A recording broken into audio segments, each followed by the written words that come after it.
ಸರಸ್ವತಿ ನಮಸ್ತುಭ್ಯಂ ವರದೆ ಕಾಮರೂಪಿಣಿ ವಿದ್ಯಾರಂಭಂ ಕರಿಷ್ಯಾಮಿ ಸಿದ್ಧಿರ್ಭವತು ಮೇ ಸದಾ.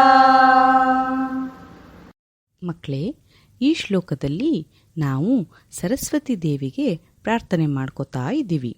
ಸರಸ್ವತಿ ದೇವರು ನಿಮ್ಗೆ ಗೊತ್ತಲ್ವಾ? ಕೈಯಲ್ಲಿ ವೀಣೆಯನ್ನು ಹಿಡಿದಿರ್ತಾರೆ, ಬಿಳಿ ಸೀರೆಯನ್ನು ಉಟ್ಟಿರ್ತಾರೆ, ಪ್ರಶಾಂತವಾದ ಮುಖವನ್ನು ಹೊಂದಿರ್ತಾರೆ. ಸರಸ್ವತಿ ದೇವಿ ಜ್ಞಾನ, ಸಂಗೀತ, ಕಲೆ, ಮಾತು, ಬುದ್ಧಿವಂತಿಕೆ ಮತ್ತು ಕಲಿಕೆಯ ದೇವತೆ. ಈ ಶ್ಲೋಕದಲ್ಲಿ ನಾವು ಹೇ ಜ್ಞಾನದೇವಿಯಾದ ಸರಸ್ವತಿಯೇ, ನೀನು ನಮಗೆ ವಿದ್ಯೆಯ ವರವನ್ನು ಕೊಡ್ತೀಯಾ, ನಮ್ಮ ಆಸೆಗಳನ್ನು ಈಡೇರಿಸ್ತೀಯಾ, ನಾನು ನನ್ನ ಶಿಕ್ಷಣವನ್ನು ಪ್ರಾರಂಭ ಮಾಡ್ತಾ ಇದ್ದೀನಿ, ನನಗೆ ಯಶಸ್ಸನ್ನು ಸಿಗೋ ಹಾಗೆ ಮಾಡಮ್ಮ ಅಂತ ಕೇಳ್ಕೊತಾ ಇದ್ದೀವಿ. ಈಗ ಗೊತ್ತಾಯ್ತಲ್ವ ಈ ಶ್ಲೋಕದ ಅರ್ಥ ಏನು ಅಂತ? ದಿನಾ ಶಾಲೆಗೆ ಹೋಗೋ ಮುಂಚೆ ಈ ಶ್ಲೋಕವನ್ನು ಹೇಳೋ ಅಭ್ಯಾಸ ಮಾಡ್ಕೋತಿರಲ್ವಾ? ಮತ್ತೆ ಮುಂದಿನ ಸಾರಿ ಇನ್ನೊಂದು ಶ್ಲೋಕದೊಂದಿಗೆ ಭೇಟಿಯಾಗೋಣ. ನಮಸ್ತೆ.